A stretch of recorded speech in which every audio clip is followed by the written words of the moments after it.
Thanks for being here. I'm Jivana. My pronouns are he and him. I'm joining you from Santa Barbara, California, which is Chumash land. And it's fun to see how long y'all been teaching.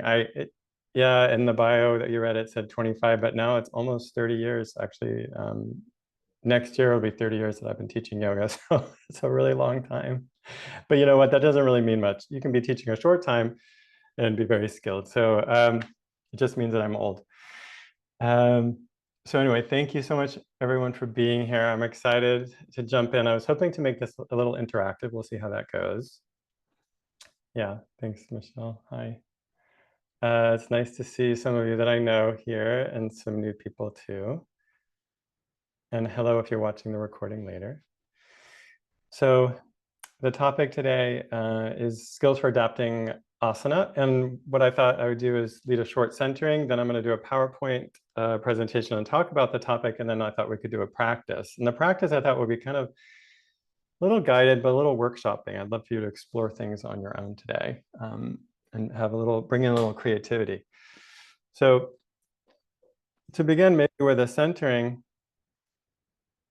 sit back if you're sitting in a chair. You could have the eyes open or closed, take a few breaths. Maybe you could do ah breaths. I love those breaths. So it's inhale deeply, exhale with an ah to let go of any tension that you're feeling right now. So inhale deeply, exhale, ah.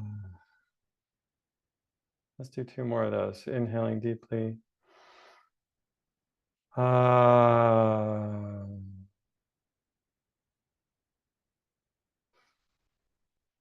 Ah.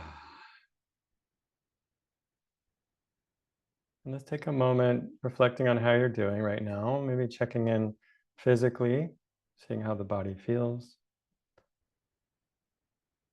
Checking in emotionally, maybe notice if there's any emotions or feelings in your body, or feeling energy moving or not moving. Checking in mentally, notice where your head is at, where thoughts are in your mind.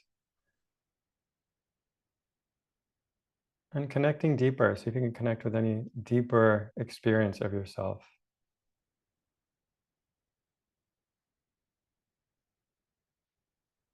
Whatever is there, see if you can acknowledge it without judgment or criticism, accepting however you are right now, knowing that's enough, that's okay.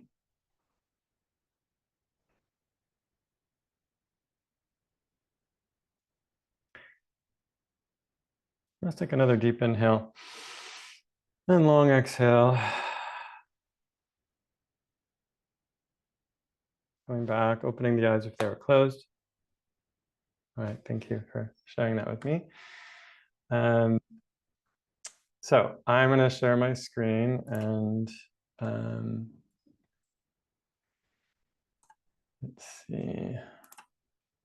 I have some slides with images on them. Hopefully you can see that. That slide says skills for adapting your popular yoga poses with me. And there's a picture of a group class doing a variation of tree pose, some students standing, some sitting in chairs. And that's what I love to see, is a class where people are doing all different variations at the same time.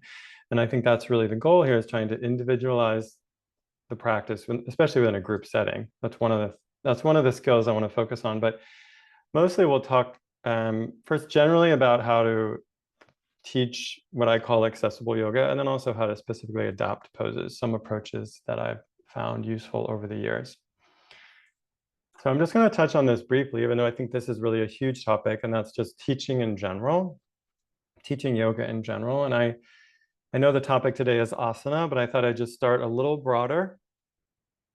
And that might be, to first sit back and think about yoga. And, it's such a huge topic. In fact, maybe I'll stop for 1 second. I would love to see in the chat, if you're willing to share with me your definition of yoga. If you could summarize yoga in a few words, which might be impossible, I'd love to hear what you think.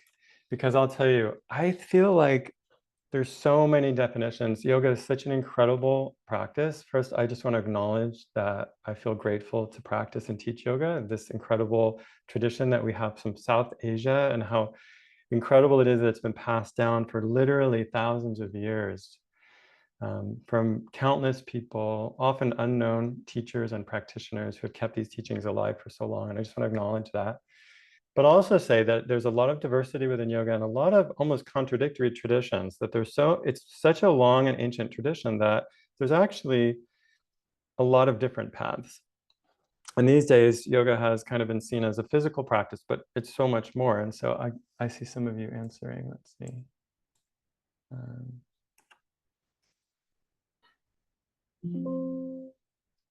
Let's see, slow. Yoga is the uncovering of the layers that we have put on ourselves, finding our true essence. That's from Diane. That's beautiful. Thank you. Alana said, slow, steady, purposeful movement with breath awareness. That's great. Ami said, yoga is equanimity of mind. I love that. That's directly from the Gita, the Bhagavad Gita, actually. Relaxation and stillness of mind. Lisa, feeling ease, and you said connecting the spirit in each of us with the universal spirit. That's beautiful too. I mean, those are all amazing. Wow. Joe, a practice of embodiment. Can't see the name there. Let's see if I can make this bigger. Michelle, community shared education. Well, that's interesting. Carla said union of mind, body, and spirit. Sarah said a physical, mental, and spiritual practice that connects the body and mind. Dina said a practice to train the mind to calmly surf the waves of life. Wow, there's a lot here. Oh my gosh. Okay, I might just pause there because these are all amazing. And I'm sure the other ones are really good too. But I just want to come back to my point, which is there's actually some really great themes there. I feel like you touched on it really clearly, which is, I would say, to me, yoga is a spiritual practice. But depending on the tradition you practice, yoga is really about working with the mind. Right. And that surprises people that yoga is mostly mental practice. But what we do in yoga is we use all the aspects of our lives that we can, including the body. And that's what's, I think, really remarkable about the practice is the way that we can engage the body in practice. It makes it so tangible and grounded and kind of doable. So I love asana. Asana, of course, is the name for the poses that we're doing. I love asana for that reason. At the same time, asana can sometimes make yoga inaccessible because there's this image of yoga out there that it's so complex and physically challenging. You know, and the imagery we see in social media, for example, is often of yoga that just seems so unattainable for most of us. And even for me, after practicing for so many decades, there's so much that I can't and don't want to do because I'm older. I mean, my body is not like it used to be. And yet yoga doesn't really end there. Yoga doesn't end with that physical ability. And I actually learned yoga from my grandmother, and she was practicing most of her life. And when she was in her 80s, she could do less and less. And I wrote about this in my last book, I think. I talk about how it was clear to me that she wasn't becoming more of a beginner or becoming less experienced in yoga. She was actually gaining wisdom. And then when she died, I felt the same thing, that there was a beauty in that, and that the way she handled it all, and then what she shared with me. And I just feel like sometimes that's lost in yoga. And I think it's so clear that it's more than the body, and yet we can use the body. And so there's kind of some tension there. And I guess I kind of just want to start with that yoga is not really about the body, and yet we're using it in the practice. So let's go back to the slides. I was getting to the ABCs of accessible yoga, and the context for those is really that, you know, what I was trying to say about yoga being about the body, but so much more. And as a yoga teacher, I think that's really our main job, is to create I don't know what, container or a culture in our classes that supports students in really, you know, challenging themselves, but connecting deeply. So creating kind of a warm and supportive environment for them to do that, where we're basically putting the focus back on them. And I think that's what in my ABCs of teaching accessible yoga, the A is for agency, and that's the first point. Agency is a word from sociology that has to do with people's innate power and ability to make choices about themselves and their bodies. And sometimes that's lost in yoga. Sometimes in yoga, we think, oh, we have to do whatever the teacher says. And we kind of follow along like it's, I don't know, a dance class or some other kind of a traditional school setting where you just do what you're told. And there is a part of that in yoga. We need to learn the basic elements and foundational practices that we need to listen to our teachers and learn from them. But eventually, really, I think a skill teacher is leading the student back to themselves and helping a student recognize that the answers lie within them. And so as much as we can make the class about that without kind of relinquishing our responsibility as teacher, I think the more powerful it can be for the students. So that what I have listed here is under agency is to make sure students know they can opt out or adapt as they like, right? So I always want to give students that choice. It's a choice-centered practice. I will give you a few choices, not too many to overwhelm you, but a few choices. And over time, as you become more experienced as a student, you can start to explore what feels best for you. And one of the words I think that's really helpful is interoception. Interoception is a skill where we learn to sense what's happening within the body. So interoceptive ability means that we can sense the breath or digestion or emotion or heartbeat and tension in the muscles, things like that. So interoceptive skills are often something that we need to work on. And yoga asana in particular is really great for that. But it's not something we can assume all students have right away. So agency is something that we're working on building in this. Well, agency is something they have. I mean, that's not something we have to give them, right? Students have agency, but we're learning to recognize it and reminding students of that. And then B is for boundaries. So as much as agency provides freedom, there has to be a balance with a sense of control and boundaries within a classroom setting, because it's a yoga class and there's certain things that are acceptable or unacceptable within that space. We don't want students to harm themselves. So it's like, yeah, students can do pretty much any practice they want, but only if it feels safe. And if it feels safe for them and for the other students and for you and for me, as the teacher. So it's like the boundary is a container to allow for a sense of support and growth to occur. So there's like freedom, but within a container, if that makes sense. And then the challenge when you can't really find the balance between those two things is collaboration. You need to come together and work it out. That's C for collaboration, which is mostly around the teacher-student relationship. So it's like you have free choice and agency to decide what to do. I'm making suggestions for your practice when I'm teaching you, and then and I want you to keep kind of in line in a certain sense that I want you to be safe and follow along with the group as much as possible. And if there's problems there, we need to come together and collaborate. And that could be simply like offering suggestions. I could watch what your practice is looking like. I see you doing something different and I can acknowledge that. That's collaboration. Oh, wow, look at you. You're doing a different variation. That's wonderful. Or it could be a suggestion. Maybe you should try going a little further or backing off a little bit. Maybe a different variation of a practice could help. So that's a collaborative kind of relationship happening there. It could mean having a conversation after class. It could be just kind of an ongoing relationship that you build between the teacher and student, which is really at the heart of yoga teaching, actually, that teacher-student relationship, which I could talk about for hours. So I'm going to stop there.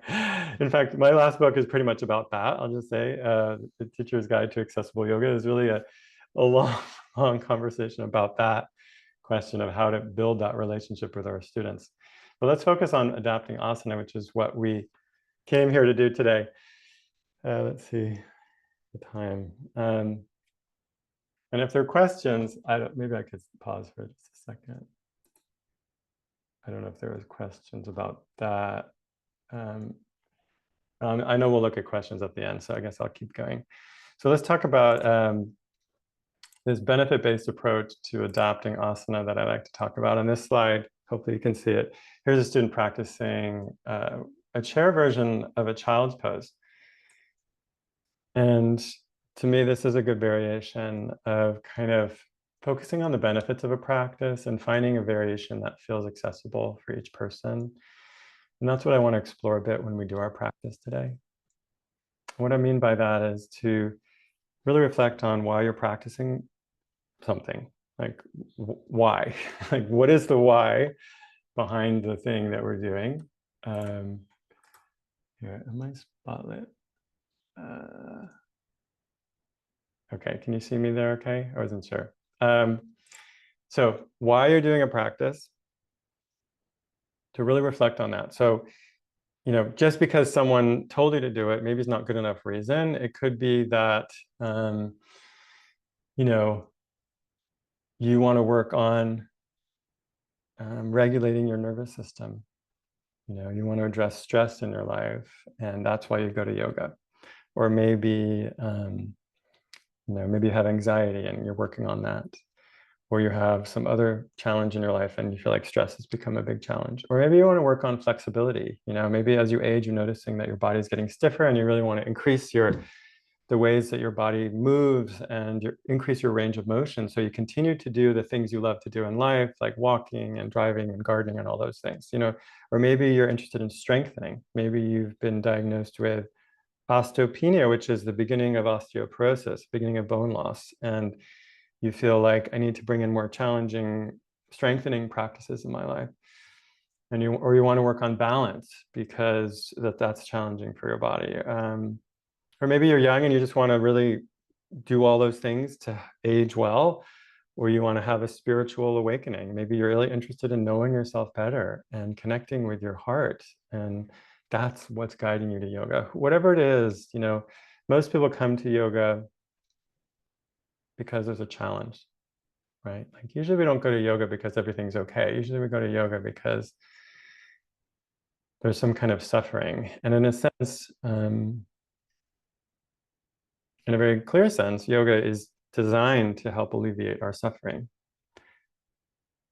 Ironically, it's not maybe the way we think it will, but it will if we learn to practice and really dedicate ourselves to it. Anyway, so if you explore like your why personally, why are you practicing? That can help guide you to then look at what practices might be beneficial for you. In fact, maybe I'll stop again if that's okay. I wonder if you're willing to share like what brought you to practice. I know some of you have been teaching a really long time and maybe practicing a really long time, but I'm curious about why did you start? What was the original inspiration? Was there something you were looking for? Or anxiety, thanks for sharing. Depression. Yeah, I think that's very common. Low back pain, yeah. Flexibility and anxiety. Connection with my community. So long ago, physical stretch to being a runner, seeking fulfillment. I started because I needed some me time. So sick of the gym workout. My doctor recommended I go to yoga in the mid-80s to help migraines, manage migraines. I broke up with a boyfriend, moving my body, but also calming my mind. Mindfulness, feeling my body after long-term illness, physical therapist from a bicycle accident, pain from endometriosis, to alleviate anxiety. Wow, these are incredible. Thanks for sharing all of these things. Okay, I'm not going to read all of them, but that's really helpful and very inspiring. And so I think, you know, if you look at it really logically, which maybe is not the right approach with yoga, but if we try to bring logic to it, because it is more of an art maybe than anything. But I would say, if you're going to try to address any of those things, wouldn't you want to find the practices that were most effective at dealing with them? Like, wouldn't you want to find the thing that could help you the most? And it's just, to me, like yoga is so immense. I feel like as a teacher, part of my job is helping to guide students to find the practices that will support them and the goals that they have for themselves. That might not be possible in a group setting, I get it, but that might be more yoga therapy, like a one-on-one thing. which is fine. But I was just saying, as a teacher, it's helpful to kind of reflect on that. Like when I'm adapting a practice or making it or personalizing a practice for somebody, I really have to figure out the why. Like, what is it that the student needs? And also, from the best of my ability, what is it that I have to offer them? And so I might consider all the practices of yoga that I'm familiar with and what they do. Like, what do these practices actually do? And which ones do which things? And of course, it's complex because if you look at a practice, like let's take an example, like child's pose, that image that I just showed of a chair variation of a child's pose. I mean, there's so much happening in that practice. You know, it's oversimplification to say that child's pose just does one thing. But I think we could say, if I had to choose like the things it's best at doing, I would say, first of all, making someone comfortable in that pose is the most important part because it's one of those poses that people think is easy, but it's actually, I think, very challenging. And especially if you have a larger body or if you have challenge with flexibility, a full traditional mat version of a child's pose can just be inaccessible. But the benefits, I think, of a comfortable practice are mostly, to me, nervous system regulation, the sense of calming that comes in that practice. Maybe the flexion or forward bending, the hip flexion and spinal flexion that happen in that practice are quite profound. And there's a sense of almost like curling up into a fetal position, like a child, even you could say child's pose, and resting, being internally focused, calming. I think it can help to reduce stress. To me, a lot of the benefit comes oddly from pressure on the head, the weight of the head resting on the mat or on something.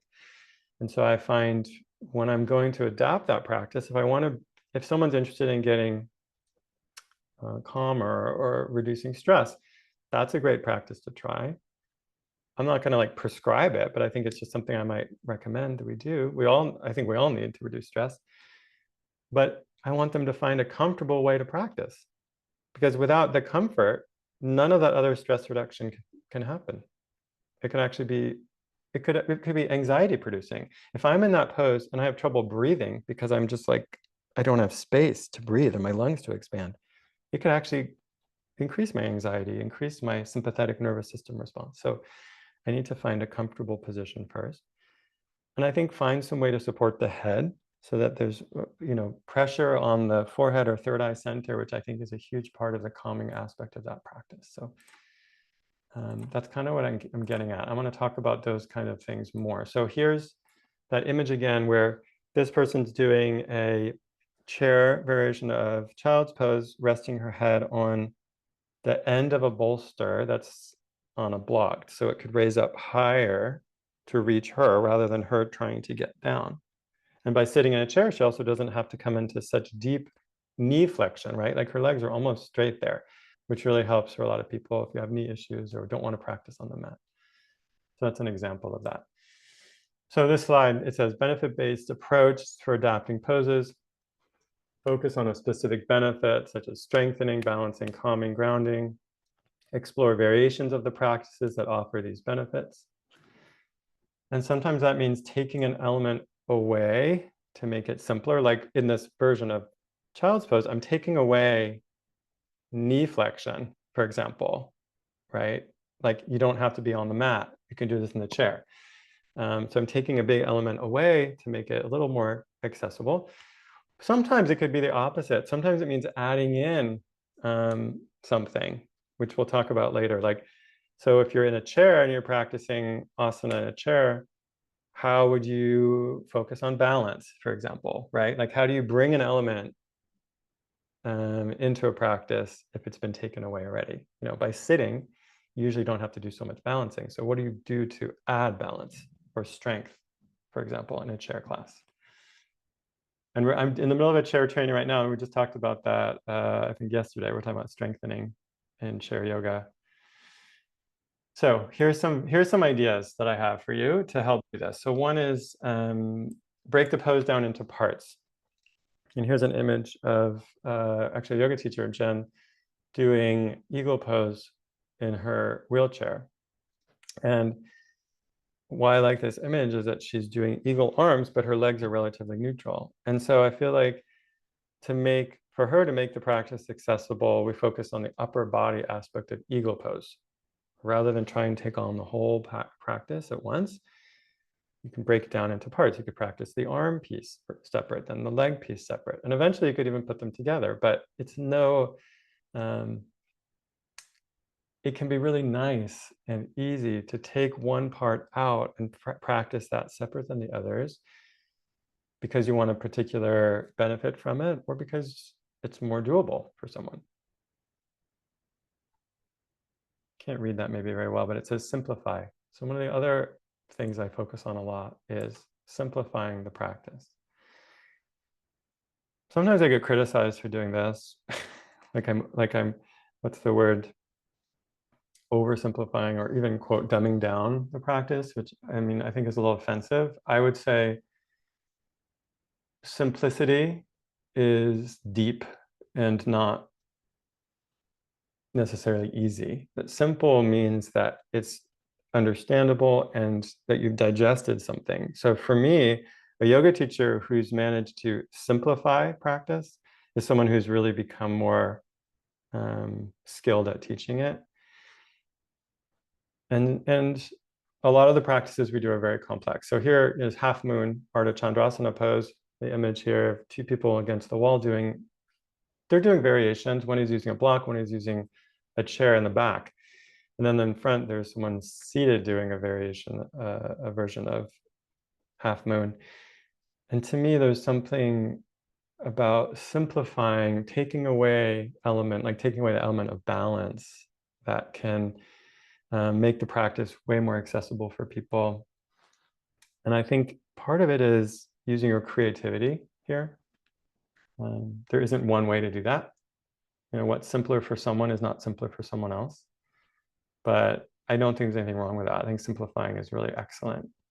Another skill we could work on is changing the orientation of a pose, which changes the way that gravity affects the body. So when you're practicing asana, or maybe even the most important element physically is gravity and our relationship to gravity.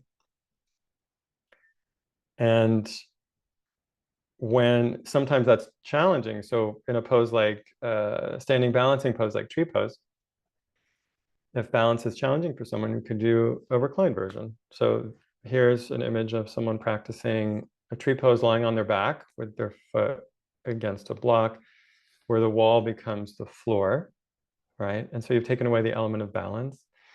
It allows the practice to be done differently so that you get different benefits from this variation. It's not the same, obviously. It's not the same as a standing tree pose, but it's like taking something away and giving you something else. In fact, what I find in this variation personally is more hip opening, more shoulder opening are possible because of the way gravity is working with the legs and the arms here. More stability in the spine, a sense of being grounded and supported by the floor.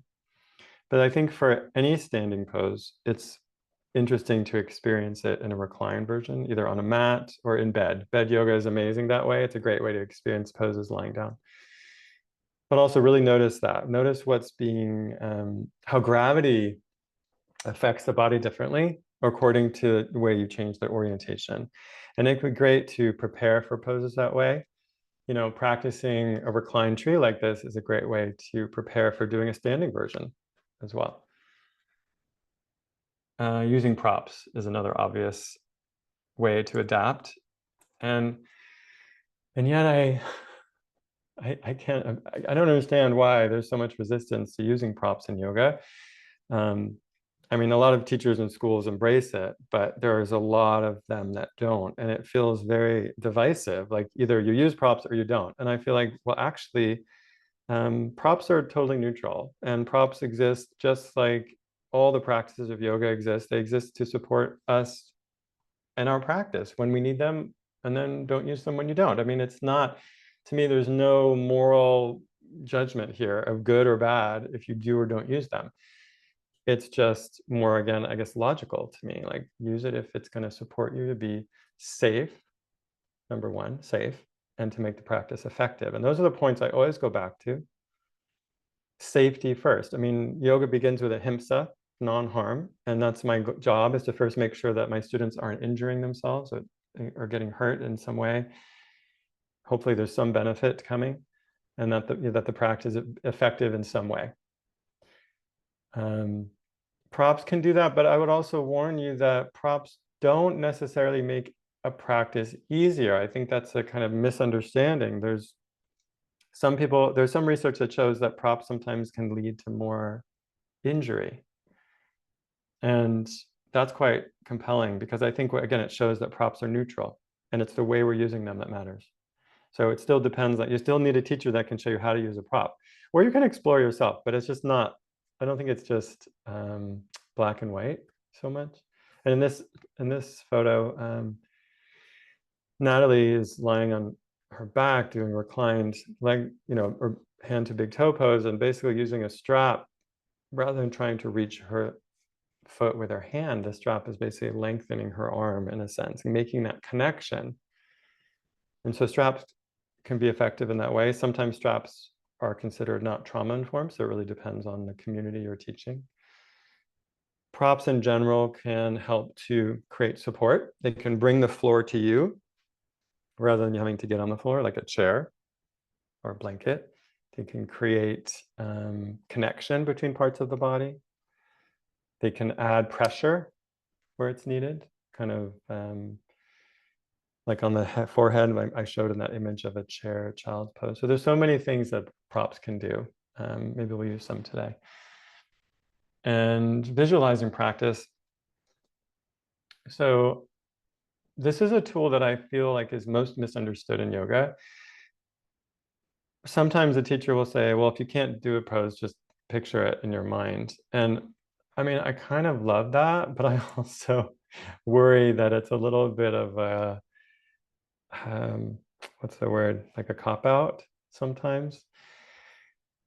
The thing is, visualizing a practice is probably the most challenging, or quote, advanced form of a practice that there is. Because as I started, we started defining yoga as being a practice of working with your mind. So if you're practicing with your mind, with your complete focused attention, because you're visualizing it, then you're really doing yoga, right? Maybe we'll do some of that today. But I'd say visualizing practice can be so challenging. It can be very hard to keep your attention focused on the practice while you're doing it without moving the body. But I would try it out if you haven't done it before. If you have a regular practice, I would really experiment with maybe lying in Shavasana, or lying, you can do Shavasana in bed even, and picture some of your practice in your mind and see how it feels. And I think you'll be amazed that you can get so much of the same benefit. It can be harder if someone is new to yoga or doesn't have a practice. But there's so much potential benefit there, I think. And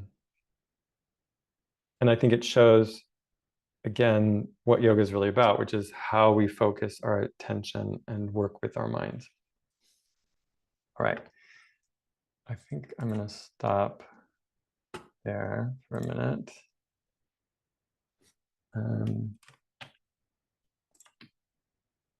Let's see.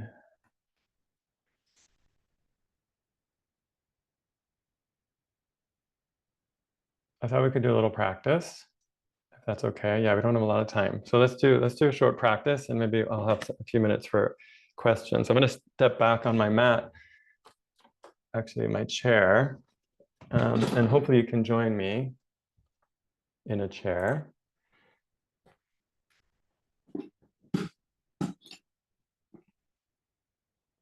Okay. And hopefully you can hear me okay back here.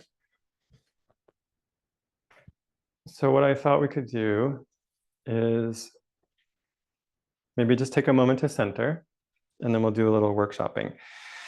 So check your posture. In the chair, I like to have the feet a little forward of the knees, and the knees the feet a little wider than hip width apart. A nice stable base, sitting up nice and tall. Or you can lean back against the chair if you really like to. Inhale, lengthen your spine. Exhale, relaxing and releasing down into the chair and into the floor. And let's warm up the body. I thought we could do a chair sun salutation just to get the body moving, and then I'll guide you through some other questions. So let's start with the palms together at the chest. And again, I want to give that kind of disclaimer that this is your practice. I actually can't see what you're doing. So please take care of yourself. If something feels wrong, don't do it, or adapt for yourself. All right.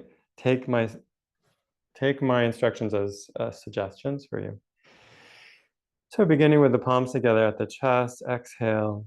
Inhale, extend the arms out and up just as high as they want to go.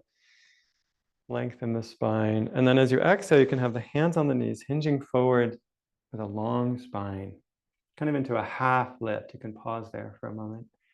And then if you're comfortable, you can exhale, release down, lower the head and the arms. And then hands back on the knees, inhale, coming back up, long spine. Let's take hold of the back of the right thigh and raise it up a little bit, squeezing the thigh into the belly. And exhale, release. Hands on the knees, we'll do cat, cow. So rounding the back gently, lower the head. Exhale. Inhale, belly and chest forward, chin lifts. Cow, moo. And cat, meow. Rounding the back. Inhale, cow, moo. And then come back to neutral. Left leg now is a little lunge, bringing the thigh into the belly. Look forward, lengthening. And exhale, release the leg, hands on the knees again, hinging forward and down. Again, you can rest at this half lift place or come all the way down. Hands back on the knees, inhale, lengthen the spine, coming out and up, arms up. Stretch up and exhale, palms together. Let's do that one more time, maybe with a more attention on the breath. So exhale, palms together at the chest. Inhale, arms out and up. Exhale, hinging forward and down. Inhale, coming up. Take hold of the right leg, giving a little hug. Exhale, release, coming into cat stretch. Inhale, cow. Exhale, cat. Inhale, cow. Come back to neutral. Bring that left leg back up. Inhale here, squeezing. Exhale, release the leg down, coming forward and down. Inhale, coming up slowly. Stretch the arms out and up. Exhale, palms together at the chest. Release the hands. Notice how you're feeling. Okay, so maybe we'll just pause there. Let's try a little challenge. So I wanted to think about the benefits of a practice. That was kind of just like a warm up. I wanted to talk about tree pose. So I showed a picture of someone doing tree pose reclined on the mat. But I wanted to talk about a seated tree pose, Vrikshasana. So to me, there's so many benefits of this practice. A tree pose offers balance, obviously, strengthening and grounding, right, into the leg. What else? So I don't know, there's probably a million things. You have hip opening happening. You have focused awareness. But let's focus on these two elements, maybe of balance and strength in tree pose. So what I'd love for you to do is see if you can find a variation of tree pose sitting in a chair that focuses on balance. So I'll do some myself, but while I'm doing it, if you're willing to first just kind of try it out yourself, see if you can think about tree pose and what it might feel like in a chair, and then see if you can find a way to bring in the element of balance, right? How can you bring in balance even though you're sitting in a chair? I'm kind of getting into a version that I'm going to show you in a second. What can you come up with? So I have my one leg out to the side up on a block, my right leg forward, grounding. I'm leaning forward into that front leg.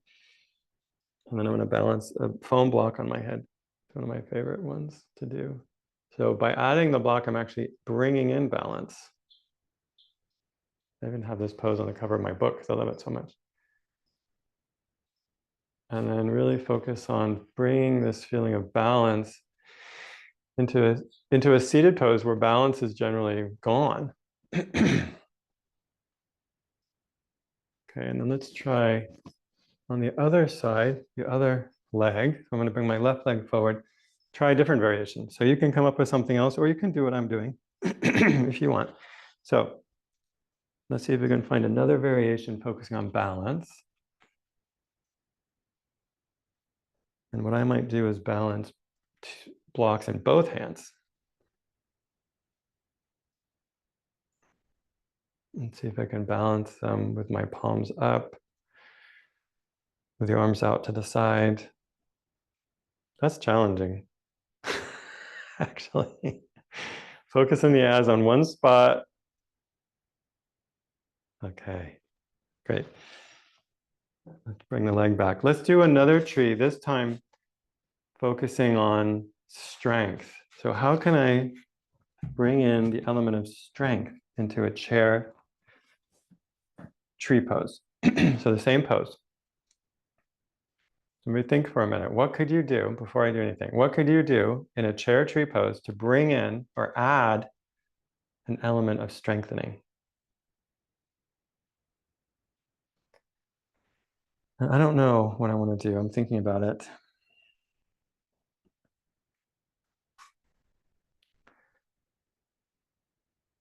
How about this one? I have one leg elevated on a block. And then what I'm going to do is sit forward in my chair, nice long spine, and then lean back without touching the back of the chair so that my core gets engaged, kind of like a boat pose. That's challenging. I don't know. I've just made that one up. Think about what else could you do? Maybe strengthening. I'm going to do the other leg now. Let's switch to the other leg. What if I lifted my front leg up? So what if I lifted my front leg up off the floor just an inch or two and held it there? So I have to actually engage my core and my leg to hold it raised above the floor. Do you see? I'm not touching the floor. That brings in an element of strength. Now, it's a little unstable, I have to say. So I may not do that with a lot of students, but it's an interesting idea. Anyway, maybe you've come up with different ideas. All right, let's try maybe another pose. Let's think about cobra pose, Bhujangasana. So Bhujangasana is traditionally practiced on the mat where the hands are on the floor and you raise the head and the chest up. It's a nice extension of the spine. To me, it helps to do a few things. It really helps to strengthen the back and to work on posture, this sense of opening the front body and engaging the back body. And then the other element I like about Cobra that I think can be lost in the chair or in adapted versions is the pressure of the belly against the floor, kind of that digestive massage that occurs. So let's see if we can work on those two ideas in a chair Cobra. So the first one being this idea of strengthening the back body and opening the front body. So we'll do that. And then we'll do one focused on digestive massage. So maybe before I start, see, can you think of a way of doing Cobra pose in a chair, focusing on strengthening the back of the body and opening the front body? And then I'll think of some ways myself. One of my favorite versions I'm going to do is I'm going to have my feet a little forward. So I'm nice and sturdy. I'm going to lean because I want to lean forward. Hands on the knees. And I'm going to do a diving. So it'll be a dynamic cobra. So I'm going to bring the head down, lower down like I'm diving, and then inhale, come up. And really engage my back muscles as I come up. And then round the back and lower down. Do that again. So inhaling, come up. Exhaling, lower down. Inhale, coming up. Engaging all the muscles, maybe moving a little slower. And then exhale, lowering down. So you could try that if you want. Moving with the breath. Or even holding. I might pause and hold here. This is like the most challenging point where I can really feel all my back muscles engaged. If I lift my hands off of my knees, I can feel how it's very much like Cobra, right? Where my whole back is engaged. I'm lifting and lengthening my spine. Okay, and then release. And then the other one I wanted to try was the digestive massage. So can you find a way to do a Cobra pose in a chair? Brings back the element of digestive massage or pressure on the belly that can be lost when we practice in a chair. Again, that might not be beneficial for all your students, but it might be for some. And that's the thing I also want to just make a clear point about, that when we teach accessible yoga or chair yoga, it's not that everything we do works for everybody. It's such a misunderstanding. We're still having to individualize the practice for each person. So I'm going to try one to focus on my digestive massage. I have a bolster. I'm going to place it on my lap, bring it close into my belly, and then gently lean over, just so there's a gentle pressure on the abdomen, not too much. You could do this with a pillow or a blanket if you don't have a bolster. And then imagining the bolster is kind of like the floor, for this practice. Hands on the bolster. I can even have the hand slightly forward, holding it in place.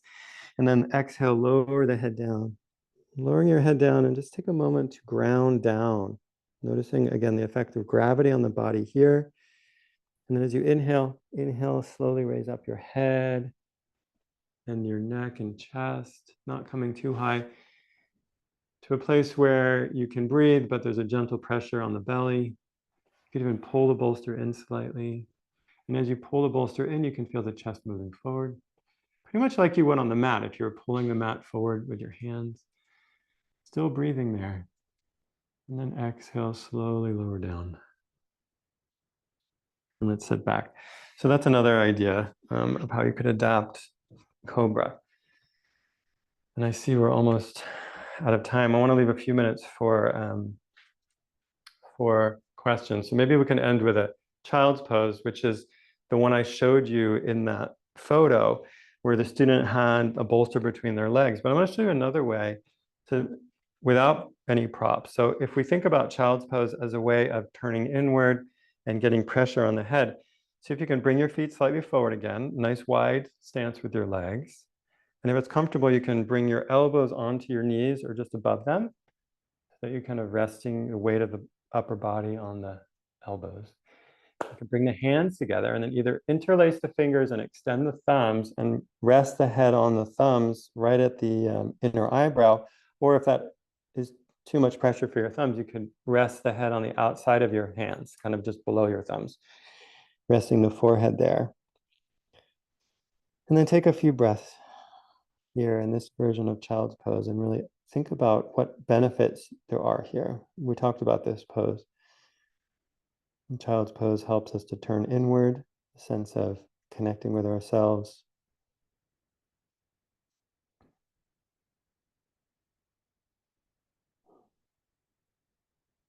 Regulating the nervous system.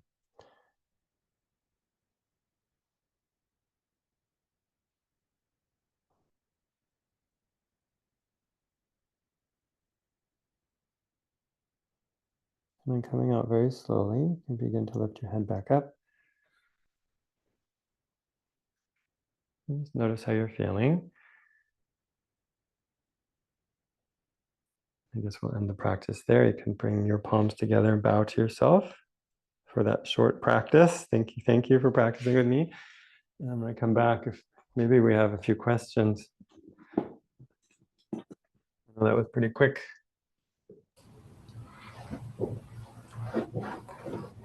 Shannon, how's it going? Hello, thank you so much. I participated and I feel honestly very relaxed. That was amazing. So thank you so much. We do have some questions in the chat, so I'll present the question to you. One that we have from Sandra. When I guide chair yoga, I am unsure about asking the participants to lay down on the floor. I feel it would bring stress than relief. Can I ask, what is your mindset about that?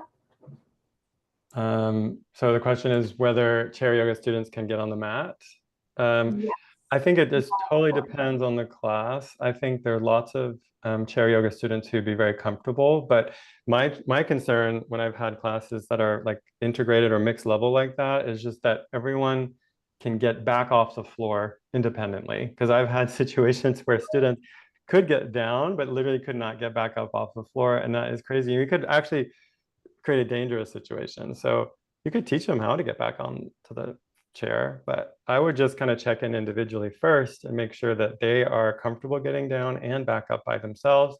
And if so, they're welcome to do that. And I think it's great to teach mixed level mat and chair. And I love to talk about that in my trainings actually, is the skills to do that, to make it feel like people are participating equally. Yeah. Awesome. We have another question from Lily Vet. Could you put a bolster or blanket on your lap before Cobra? Yeah, that's what I just did. So maybe she was like ahead. She was like Oh, already ahead because that was one of the variations we did, right? oh, amazing. We have a longer question from Lynn, looking for guidance on how to respond to a new situation. I had two new students, a couple, come to an adaptive chair mat class I teach. They both have rods and screws in their backs and each have had various joint replacements.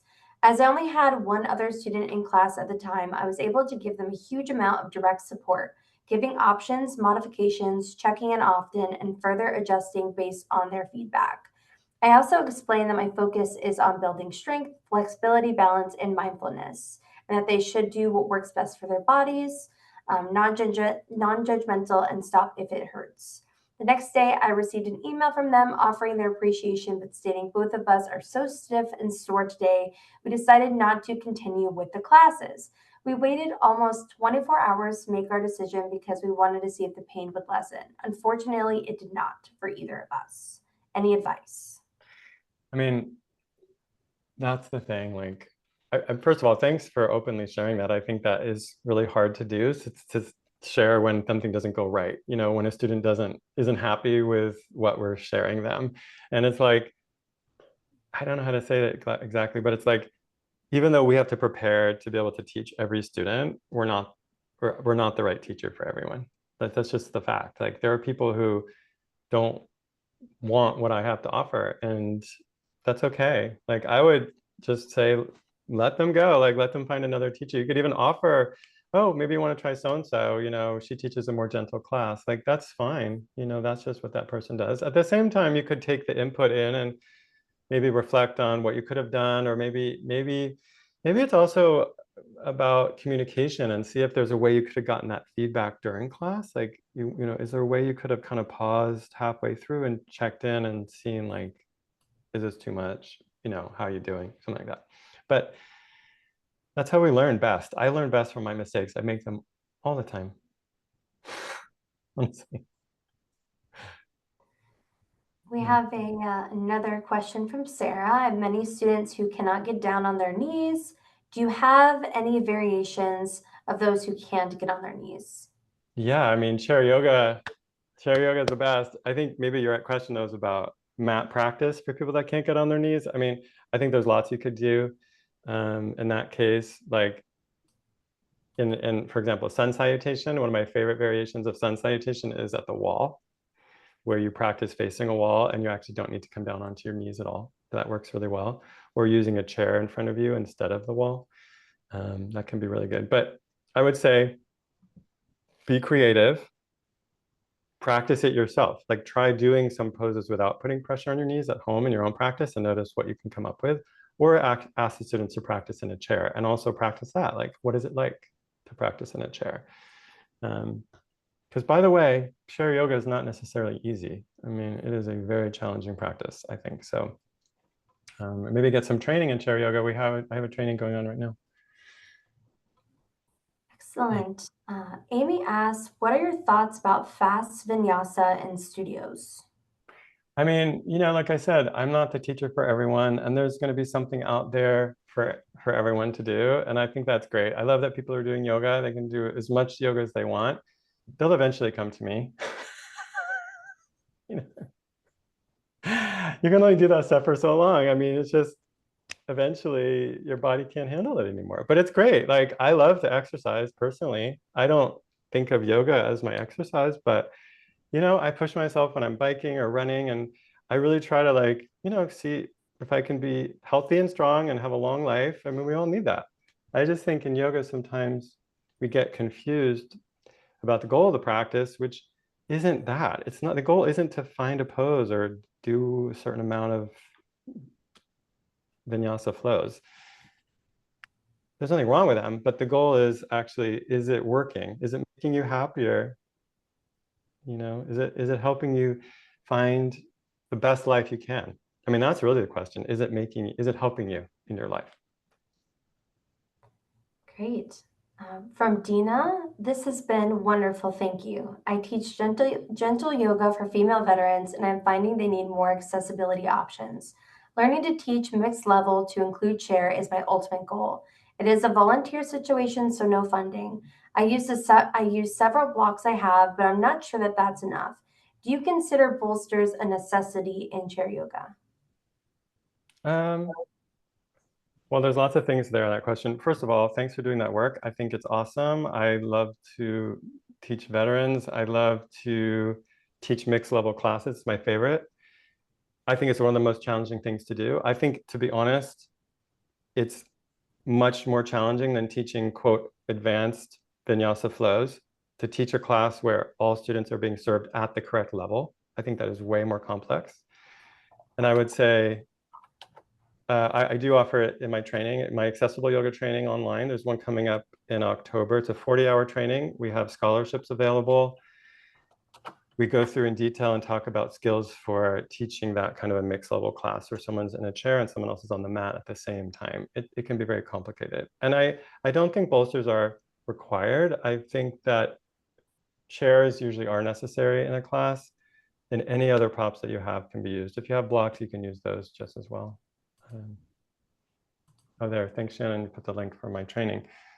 Definitely. We had one more question come in that we can squeeze in from Joe. What are the most important adaptations for a yogi with osteoporosis, kyphosis? With osteoporosis, and was there more? Another word? Did you say Uh, kyphosis?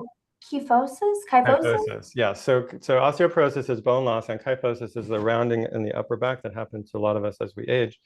I would say those two conditions I would consider a little separately. That osteoporosis, you want to work on strengthening the bones, strengthening the muscles and the bones. It goes together. So strengthening practices. Also, I would avoid any quick flexion. So forward bending, like, or loaded flexion, like a standing forward bend where you have the arms out like that and you're going really fast forward and down.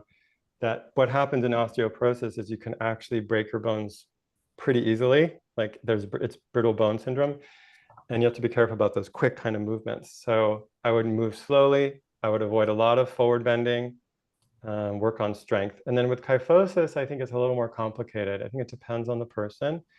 Sometimes there's really not much you can do. You could work on some gentle back bends, but I think you have to be really careful to protect the parts of the spine that aren't rounding. Sometimes they're just overcompensating in a back bend with too much neck extension, too much cervical extension. So I think protect the spine in kyphosis and try to get as much movement as you can in the area where there is that rounding happening, like, if that makes sense. Awesome. So we're going to begin to wrap up the webinar. Thank you so much again, Jivana, for your time. Just another reminder, this recording will be sent out to you either today or tomorrow with websites, links to training, and his other webinars that are up and coming as well. Can I share that? I have a Of slide. course. I had a slide with some of my upcoming trainings. Wait, there it is. Did that come through? Yes. So Accessible Yoga, you can check us out. Actually, accessibleyogaschool.com is still our website, but there's a chair yoga course going on right now. People can join late and watch the previous classes on the recording. That's online. And then Accessible Yoga training online. And then in person, I'll be in New York and Boston next year. I'm doing a pranayama course in November online. And also we have ongoing accessible yoga ambassador and mentorship with Rodrigo Souza, who's an amazing teacher. And that's for yoga teachers who want to have ongoing support. Thanks for letting me share that. Thanks, B Yogi. Thanks, Shannon, for having me and letting me share today. And thanks everyone for being here. I really appreciate your incredible input, by the way. Like the answers that people gave in this webinar were amazing. I just want to say, like, that was incredible, your answers for what I asked you. Very experienced group you have. Hope to see you all around. Awesome. Thank you, everyone. See you soon.